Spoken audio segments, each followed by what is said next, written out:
Salut Patrice. Salut Laurine. Merci de me recevoir. Écoute, on est là aujourd'hui pour que tu me fasses un petit retour d'expérience sur l'accompagnement qu'on a pu avoir ensemble quand tu as repris l'entreprise Aquarock. Est-ce que tu peux déjà te présenter, nous dire qui tu es? Qu'est-ce que tu fais? C'est quoi en fait ton métier? Et ben moi Patrice, au jour d'aujourd'hui je suis gérant du parc Aquarock Aventure. Ouais, ok. Je venais pas du tout de ce milieu-là, j'étais dans la mécanique, Okay. J'étais mécanicien, dieseliste. Et puis on va dire tu es venu me chercher pour construire le parc. Tu avais une nouvelle idée à l'époque. Donc ça c'était au moment où moi je construisais Aquarock et que je créais cette entreprise. Hein, quand tu as voulu créer cette entreprise en 2009, voilà. Ouais. D'accord. Tu es venu me chercher et puis ouais, j'ai toujours eu un peu la bougeotte, donc j'ai dit allez, on plaque un peu la mécanique et je suis venu t'aider à construire le parc. Ça marche. Ça c'était au départ, donc moi je construis le parc, tu viens m'aider, tu viens bosser avec moi. Et ensuite, moi, je prends la décision de vendre le parc.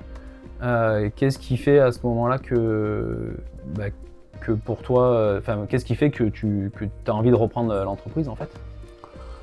C'est un truc qu'on a monté un petit peu ensemble, entre guillemets, même si c'était toi qui étais le patron.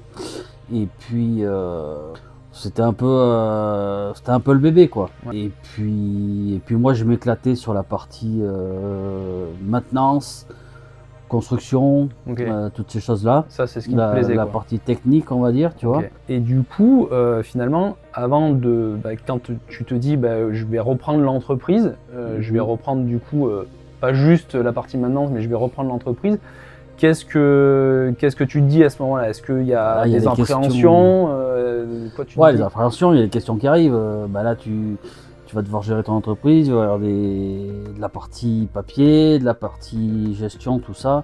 Et là, c'était pas un domaine que je connaissais, que je m'attendais, quoi. Donc finalement, si je m'y attendais, mais ouais, tu t'attendais à devoir le gérer, mais tu appréhendais de devoir le gérer. Voilà. Est-ce que tu te sentais finalement, toi, à la hauteur? Est-ce que tu t'étais sûr de toi d'être à la hauteur de gérer une entreprise quand tu as repris l'entreprise, ou est-ce que finalement il y avait des doutes? Il y avait des doutes sur cette partie-là, mais à toi d'aller trouver les éléments pour t'en sortir, quoi. Te faire accompagner.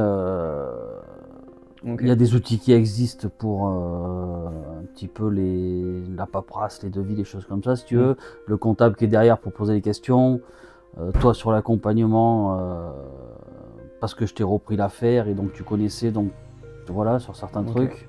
Parce que moi je me souviens à l'époque, quand je t'accompagne à ce moment-là dans la reprise d'entreprise, je me souviens du banquier que tu vas voir pour lui demander un prêt, forcément, parce que il faut bien de l'argent pour pouvoir acheter une entreprise. Et le banquier que tu connais très bien, a priori, qui te fait une remarque et qui te dit... qu'est-ce qu'il te dit d'ailleurs? Tu te souviens de ce qu'il te dit? Il me voyait pas reprendre ça et être gérant d'une entreprise. Ouais, il te voyait pas être gérant d'une entreprise. Il me voyait pas être gérant d'une entreprise. Et il te voyait où en fait, lui?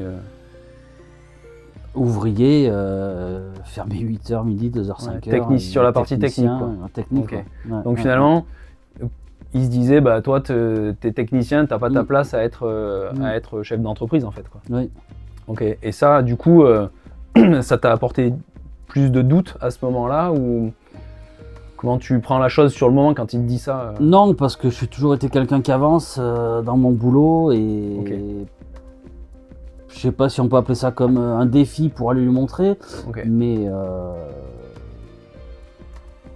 en fait la partie technique a été plus forte à me pousser à monter ma boîte pour aller reprendre le parc, on va dire, que ça me mette un frein dans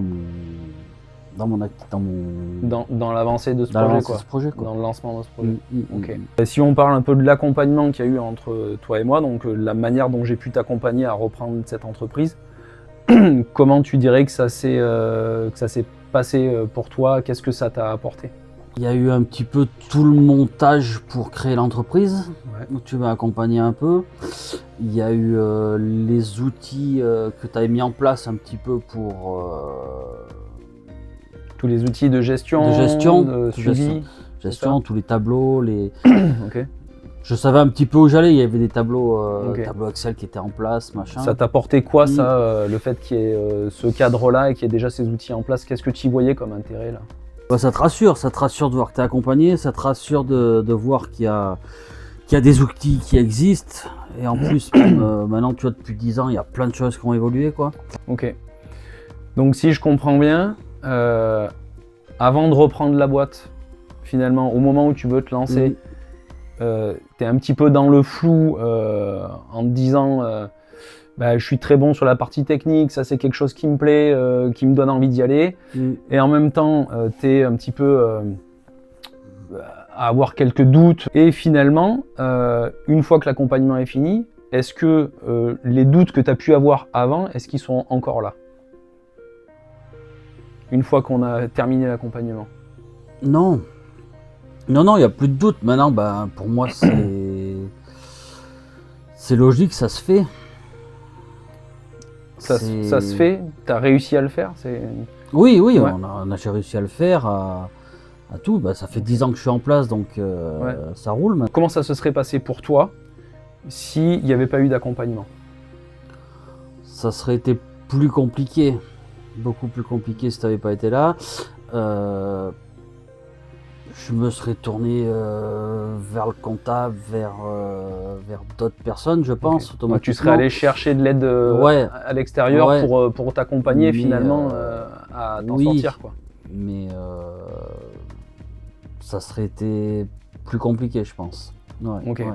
Aujourd'hui, donc ça fait 10 ans, même 11 ans bientôt, qu'est-ce que tu gères sereinement que tu aurais jamais imaginé gérer avant? L'entreprise. L'entreprise dans sa globalité? Ouais. Et du coup, ça t'apporte quoi de te dire qu'aujourd'hui, tu es capable de gérer tout ça? T'es fier de ce que tu fais. Enfin, moi, je suis fier d'avoir accompli tout ce chemin, quoi. Fier d'accomplir le truc, je suis fier du truc. Et bon, c'est top ça. J'ai une dernière question. Parce qu'il y a forcément il y a des artisans, il y a des gens qui sont plutôt techniciens aujourd'hui qui nous regardent. Des gens qui ont appris à faire leur métier. Ils n'ont pas forcément appris à gérer une entreprise, comme c'était le cas pour toi au départ. Qu'est-ce que tu leur dirais à eux qui se disent que ils sont bons sur le terrain, mais le pilotage d'entreprise, la gestion d'entreprise, c'est pas leur truc, quoi? Et pas hésiter d'en parler et pas hésiter de se faire accompagner ou d'aller chercher les infos, quoi, parce que c'est pas en attendant que ça va résoudre le problème. Ok. Ouais. Donc s'ils attendent, en fait, le problème va pas se résoudre de lui-même. Ça va s'accumuler et ça va être de plus en plus compliqué. Ok. Et par contre, du coup, l'avantage, c'est que s'ils vont chercher de l'aide à l'extérieur, entre guillemets de l'aide, on est d'accord, on n'est pas là pour sauver les gens, mais aller chercher du conseil à l'extérieur, ça va t'enlever l'épine du pied et puis tu vas avancer. Ouais. Ça enlève une épine du pied et ça permet d'avancer. Ok, et top. Merci Patrice. Merci à toi, à bientôt.